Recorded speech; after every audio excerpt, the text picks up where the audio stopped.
पर अगर ये मूव ना करें तो क्या हो रहा था कि एक हफ्ते में जिसको लगता था कि कीमत बढ़ने वाली है तो वो अपना स्टॉक रोक लेता था और बढ़ी हुई कीमत पे अगले हफ्ते बेचता था। जिसको लगता था कि कीमत कम होने वाली है तो वो खरीदता नहीं था। 2018 में I was on the table when I had said what I have just said to you in this interview. जी में ओवरऑल ना मार्केट बनने देते हैं, ना कंपेटिटिव बिहेवियर आने आने देते देते हैं। हैं। इस वक्त मौशी सूरत हाल पर और पेट्रोल प्राइसेस पर बात करने के लिए माहिर माशियात डॉक्टर हाकान नजीब साहब, बहुत शुक्रिया डॉक्टर साहब।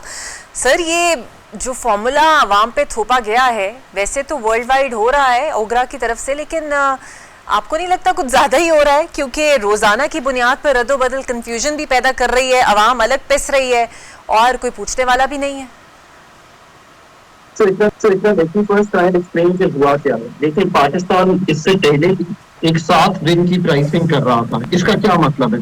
हम 7 दिन की मूविंग एवरेज लेकर, रोलिंग एवरेज लेकर एक प्राइसिंग कर रहे थे। हम अब भी वही कर रहे हैं। The only difference is कि हम ये प्राइस अब पास ऑन रेगुलर बेसिस पे डेली कर रहे हैं rather than doing it weekly. अब ये मसला खड़ा क्यों हुआ है? मसला खड़ा इसलिए हुआ है कि बहुत ज्यादा तब्दीली आ रही है, कीमत में आ रही है, और साथ ही ऑब्वियसली लेवीज हैं, कार्बन लेवी है, पेट्रोलियम लेवी है, इम्पोर्ट पे एक कस्टम ड्यूटी है। ये सब मिलाएं तो ऑब्वियसली प्राइस ज्यादा आ रही है और एक बहुत चेंजेस भी आ रहे हैं। ये जो मूव है ये इस टाइम पे ऑब्वियसली लोगों को डिस्टर्ब कर रही है, पर अगर ये मूव ना करें तो क्या हो रहा था कि एक हफ्ते में जिसको लगता था कि कीमत बढ़ने वाली है तो वो अपना स्टॉक रोक लेता था और बढ़ी हुई कीमत पे अगले हफ्ते बेचता था। जिसको लगता था कि कीमत कम होने वाली है तो वो खरीदता नहीं था। ये वो डीरेगुलेशन की तरफ मूव है। प्रॉब्लम ये आ रही है कि ये एक स्टेप ले लिया है और बाकी चीजें नहीं की। अब इस वक्त भी एक एडमिनिस्टर्ड ओगरा की प्राइस है जो मुल्क में हो रही है। मैंने अभी आज दोपहर को ही ना, just to create an understanding कि ये है क्या, इस पे एक ट्वीट किया। ये एक स्टेप है। असल बात ये है कि सब ओएमसीज, ऑयल मार्केटिंग कंपनीज को अपनी प्राइसिंग करनी चाहिए। That is what you actually need. What does that mean? That mean कि आप एक पेट्रोल पंप पे जाएं, वो एफिशिएंट है, उसकी क्वालिटी ऑफ सर्विस बेहतर है, उसकी जो प्राइस है कम की खरीदा हुआ है, उसने बेहतर मैनेज किया है, उसकी कीमत लेट से 290 रुपए है। आप अगले पे जाएं तो उसकी कीमत उससे भी कम है, वो उससे भी ज्यादा एफिशिएंट है, बेहतर बाइंग की हुई है। We have taken a step, administered कीमत पे ही रहे हैं, उसको डेली कर गए हैं, बट जो असल डीरेगुलेशन की रूह है उसकी तरफ नहीं गए। ये करा आप हैरान हो गए। 2018 में I was on the table when I had said what I have just said to you in this interview. I had exactly said this on the table. Agree ये हुआ कि हमें चंद माह दे दें, हम डीरेगुलेट कर देंगे इसको। आज 2026 जुलाई में you are interviewing me and I am repeating the same thing. और इसीलिए मैंने आज 2 बजे एक ट्वीट किया है टू एक्सप्लेन दिस कि what is the problem with doing what we have just done. जब तक service delivery, oil import, oil pricing, quality, इस सब पे बेस करके डिफरेंशिएटेड प्राइस नहीं होगी तो कंज्यूमर को कभी भी efficient benefit pass on of a competitive market होगा नहीं।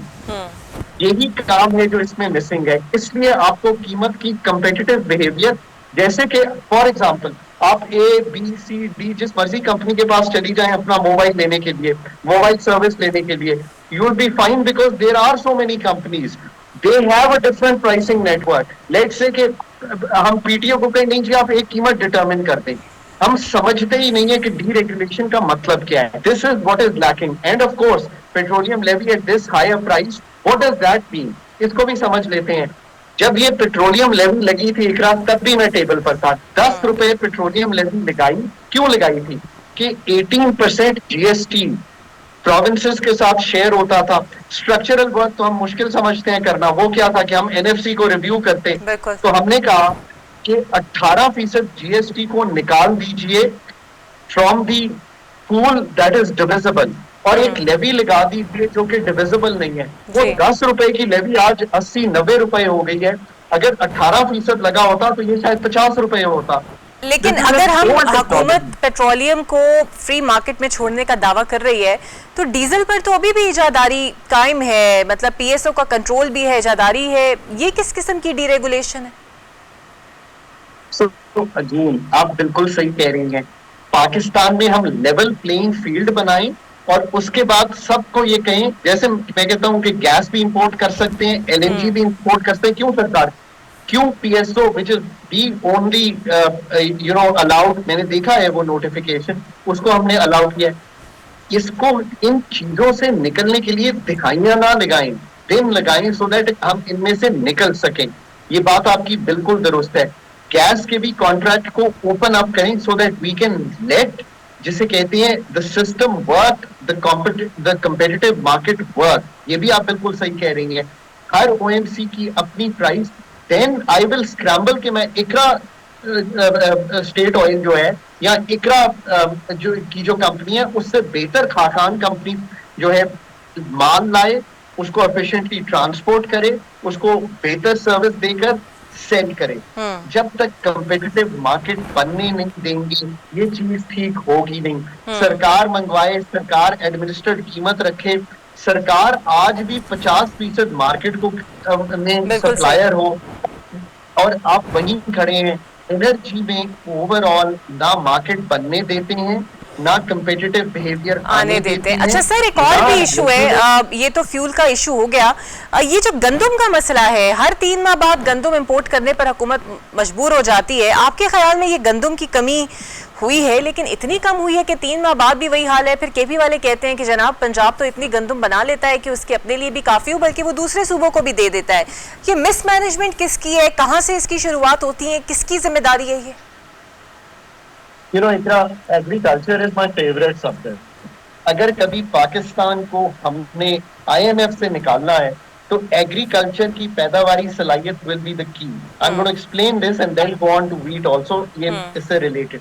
पाकिस्तान 10 अरब डॉलर की एग्रीकल्चर इंपोर्ट करता है, जिसमें वीट, अदर प्रोडक्ट सब शामिल है जब हम कर लेते हैं, और 6 अरब डॉलर की एक्सपोर्ट करता है। और आप मुझे कहती है कि हम तो ज़रई मुल्क हैं, हमारे 5 रिवर्स हैं जिनकी बहुत अच्छी पाकिस्तान में वाटर है, हमने हर तरह की क्रॉप, खरीफ क्रॉप्स हम उगाते हैं, और आज भी 4 अरब डॉलर शॉर्ट हैं in terms of trade.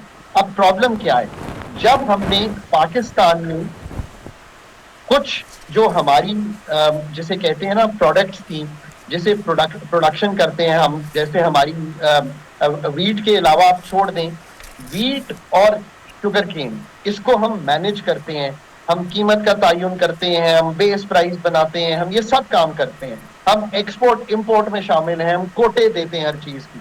Rice में हम ये काम नहीं करते, मेज में हम ये काम नहीं करते, कॉर्न में हम ये काम नहीं करते। जिस चीज में नहीं करते, कॉटन, वीट और राइस और शुगर, इन तीनों में इंटरवीन करते हैं।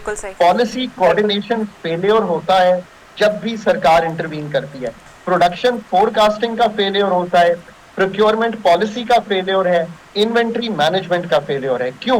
क्योंकि मार्केट सिग्नल्स को फ्लो नहीं करने देते कि इतनी राइस एक्सपोर्टेबल अवेलेबल है। फार्मर्स जो है एक प्रिडिक्टेबल प्राइसिंग पे, जिसके फ्लोर को सरकार सेट कर रही है, ये पॉलिसीज बनाते हैं, तो कोई लॉन्ग टर्म प्लानिंग होती नहीं है। और फेडरल और प्रोविंशियल गवर्नमेंट जो हैं वो इस वैल्यू चेन को मैनेज कर रही होती हैं। खुदारा पाकिस्तान से ही समझिए, राइस, मेज, कॉर्न, जिस चीज से निकलते चले गए हैं, ये मार्केट उसको बनाती चली गई है। अब हम IMF की ईमा पर इस पे से ऐसे निकले which created a condition of discomfort in Pakistan. इस पूरी चीज को एग्रीकल्चर सेक्टर का रिफॉर्म, और सबसे बड़ा रिफॉर्म आपके सामने रखूं, फेडरल गवर्नमेंट को एग्रीकल्चर मिनिस्ट्री अपने पास नहीं रखनी चाहिए। क्यों नहीं रखनी चाहिए? 18वीं तरमीम के मुताबिक ये प्रोविंसेस का सब्जेक्ट है। Let them compete, let them produce.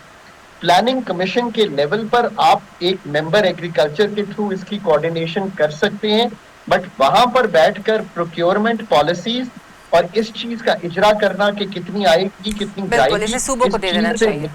बिल्कुल सही, बहुत शुक्रिया डॉक्टर खाकान नजीब साहब आपका।